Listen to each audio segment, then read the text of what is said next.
দর্শক, গুরুত্বপূর্ণ একটি রাজনৈতিক খবরের বিশ্লেষণ করছি। খালেদা জিয়ার সঙ্গে দেখা করেছেন সেনাপ্রধান। খুবই সাদামাটা সাধারণ একটি খবর পরিবেশন করা হয়েছে দলের পক্ষ থেকে, কিন্তু এর ভেতরে একটি গভীর রাজনৈতিক তাৎপর্য খুঁজে পাচ্ছেন রাজনৈতিক বিশ্লেষকরা। কি সেটা বলার আগে একটু ধৈর্য ধরে যে খবরটি যেভাবে পরিবেশন করা হয়েছে সেটি আগে শুনুন, তারপরে এর রাজনৈতিক মাঝে যা কি অন্তর্নিহিত কারণ কি থাকতে পারে, কি আলোচনা গভীর রাতে রাজনৈতিক মহলে ঘুরছে ফিরছে, সেটি আলোকপাত করার চেষ্টা করি। বিএনপি চেয়ারপারসন খালেদা জিয়ার সঙ্গে দেখা করেছেন সেনাপ্রধান জেনারেল ওয়াকারুজ্জামান। বৃহস্পতিবার রাতে রাজধানীর গুলশানে বিএনপি চেয়ারপারসনের বাসভবনে বিএনপি নেত্রীর সঙ্গে দেখা করে তার স্বাস্থ্যের প্রধান। এ সময় সেনাপ্রধানের সঙ্গে ছিলেন তার স্ত্রী বেগম শাহনাজ কামালিকা রহমান। সেনাপ্রধান জেনারেল ওয়াকারুজ্জামান রাত 8:30টার দিকে বিএনপি চেয়ারপারসনের গুলশানের বাসভবনে যান। সেখানে তাকে স্বাগত জানান খালেদা জিয়ার নিরাপত্তা বিষয়ক উপদেষ্টা মেজর জেনারেল অবসরপ্রাপ্ত ফজলে এলাহি আকবর। বিএনপি চেয়ারপারসনের প্রেস উইং এর সদস্য সাইরুল কবির খান এক সংবাদ বিজ্ঞপ্তিতে এই সাক্ষাতের কথা জানিয়েছেন। ফজলে এলাহি আকবরের বরাত দিয়ে সাইরুল কবির খান জানান, রাত 8:30 থেকে প্রায় 40 মিনিট খালেদা জিয়ার সঙ্গে কথা বলেন সেনাপ্রধান এবং তার সহধর্মিণী। সাবেক প্রধানমন্ত্রী খালেদা জিয়া যেন দ্রুত সুস্থ হয়ে ওঠেন, সেনাপ্রধান সেই দোয়া করেছেন। চিকিৎসার জন্য আগামী সপ্তাহে সম্ভবত সোমবার খালেদা জিয়া লন্ডনে যাওয়ার কথা রয়েছে।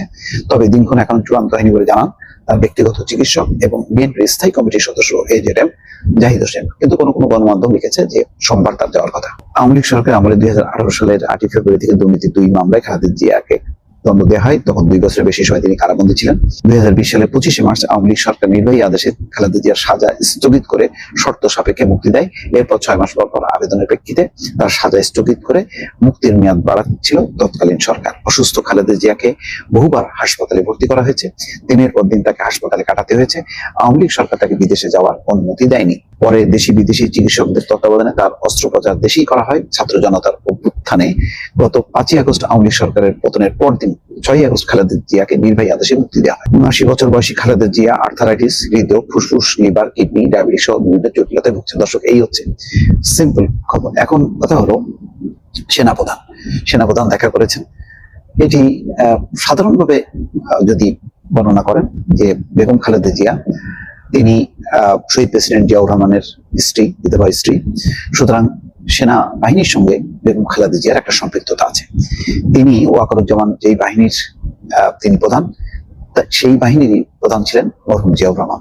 ফলে তার বিধবা স্ত্রী তার সঙ্গে দেখা করতে যাবেন, এটি হচ্ছে সাধারণভাবে গণ্য করা যায় বা সাধারণভাবে এটি স্বাভাবিক হিসাবেই বিবেচনা করা যেতে পারে। কিন্তু বেগম খালেদা জিয়ার একটি রাজনৈতিক পরিচয় আছে, তিনি বিএনপির চেয়ারপারসন। সুতরাং এখন তিনি শুধু প্রয়াত প্রেসিডেন্ট জিয়াউর রহমানের সহধর্মিণী ছিলেন, এটাই তার বড় পরিচয় না। তার চেয়ে বড় পরিচয় তিনি বাংলাদেশ জাতীয়তাবাদী দলের চেয়ারম্যান এবং সাবেক প্রধানমন্ত্রী। তার মানে একটা তার রাজনৈতিক পরিচয় আছে। এখন তার কোনো সরকারি প্রোটোকল নেই বা সরকারি কোনো পদ পদবি নেই, কিন্তু তারপরেও বেগম খালেদা জিয়াকে অত্যন্ত গুরুত্ব দেওয়া হচ্ছে রাষ্ট্রীয়ভাবে। সেনাপ্রধান এর আগে সেনাপ্রধান যে আমন্ত্রণ জানিয়েছিলেন সশস্ত্র বাহিনী দিবসের যেই অনুষ্ঠান, সেই অনুষ্ঠানে সেখানে কিন্তু বেগম খালেদা জিয়া উপস্থিত ছিলেন এবং নিশ্চয়ই দেখেছেন যে সেখানে অন্তর্বর্তী সরকারের প্রধান উপদেষ্টা ডক্টর কথা বলেছেন, সেনাপ্রধানের সঙ্গে কথা বলেছেন, অনেক গণ্যমান্য ব্যক্তির সঙ্গে তিনি কথা বলেছেন, দেখা হয়েছে। এরপর তার বাসায় আসা এটি একটি নজিরবিহীন ঘটনা। যেহেতু বেগম খালেদা জিয়া এখন পদ পদবি হোল্ড করছেন না, তারপরও একজন বেসামরিক মানুষের সাথে সেনাপ্রধান, যিনি একেবারে একটা প্রোটোকল পরিবেষ্টিত অবস্থায় আছেন, তার সাক্ষাৎকারটা দেখা করতে আসাটা নিঃসন্দেহে একটি ব্যতিক্রমী এবং এর রাজনৈতিক একটা তাৎপর্য আছে। অনেকে বিশ্লেষণ করার চেষ্টা করছে। কি সেটা হচ্ছে এই যে এটা সহজভাবে ধরে নেওয়া যায় যে আগামী দিনে যদি নির্বাচন হয় 6 মাস 1 বছরের মধ্যে, নিঃসন্দেহে বিএনপি বিপুল সংখ্যাগরিষ্ঠতা নিয়ে সংসদে আসবে, তার মানে সরকার গঠন করবে।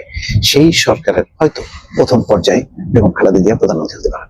ফলে একজন একেবারে সম্ভাব্য প্রধানমন্ত্রী, ভাবী প্রধানমন্ত্রী, তার সঙ্গে সাক্ষাৎ করতে আসা সেনাপ্রধানের এটি একটা দিক নির্দেশনা দেয় যে আগামীতে কে ক্ষমতায় আসছে সেটিও কিন্তু সেনাপ্রধানের বেগম খালেদা জিয়ার সঙ্গে সাক্ষাৎকারের একটা সিগন্যাল দিচ্ছে, যে ধরে নেওয়া হচ্ছে যে নির্বাচন হলে, সুষ্ঠু নির্বাচন হলে বিএনপি বিপুলভাবে জয়ী হবে এবং সেই জয়ী দলের প্রধান হিসেবে বেগম খালেদা জিয়া রাষ্ট্রীয় পদে বা সরকারি পদে আসবেন। সুতরাং আগে থেকেই এটা একটা ওয়ার্ম আপের মতন সেনাপ্রধান ওয়াকারুজ্জামান তিনি দেখা করলেন। আরেকটি তাৎপর্য হচ্ছে যে এই সেনাপ্রধান তিনি নিযুক্ত হন বিগত সরকারের আমলে, অর্থাৎ পতিত যেই শেখ হাসিনা সরকার তার সময় তিনি নিযুক্ত হন। এবং অনেকেই বলেন যে শেখ হাসিনা তার দুঃসম্পর্কের আত্মীয় এই বিবেচনা করে তাকেই মনোনীত করে সেনাপ্রধান হিসেবে। কিন্তু এই সেনাপ্রধান 5ই আগস্ট ঐতিহাসিক ভূমিকা পালন করেন। তখন কিন্তু তিনি তার আত্মীয় শেখ হাসিনা বা কার সাথে কি সম্পর্ক আছে সম্পূর্ণ কিছু সবকিছু ভুলে গিয়ে তিনি দেশের পক্ষে, মানুষের পক্ষে তিনি দাঁড়িয়েছিলেন এবং সম্ভাব্য একটি গৃহযুদ্ধের হাত থেকে দেশকে বাঁচিয়েছেন বলে মানে ওয়াকারুজ্জামানের ভাবমূর্তি রাতারাতি পরিবর্তন হয়। এবং সেই পরিবর্তনের ধারায় শেখ হাসিনার আমলে বা শেখ হাসিনার সময় সেনাপ্রধান নিযুক্ত হওয়ার পরও তিনি তার নিরপেক্ষ একটি অবস্থান বজায় রাখতে পেরেছেন। এবং তিনি এখন প্রথম আলোকে যেমন সাক্ষাৎকার দিয়েছেন, এটাও ব্যতিক্রমী যে তিনি সেনাপ্রধান থাকা অবস্থায় এর আগে কোনো সেনাপ্রধান কোনো বেসরকারি পত্রিকার সঙ্গে সাক্ষাৎকার দেননি, কিন্তু তিনি দিচ্ছেন। তার মানে এখন একটা দেশের একটা বিশেষ পরিস্থিতি, যেই পরিস্থিতিতে তিনি নিয়ম মাফিক কোনো রাজনৈতিক সরকারের অধীনে কোনো সেনাপ্রধান নন, তিনি একটা অন্তর্বর্তী সরকার, যেই সরকারের নানা কার্যক্রমে সেনাবাহিনীর একটি অংশগ্রহণ আছে।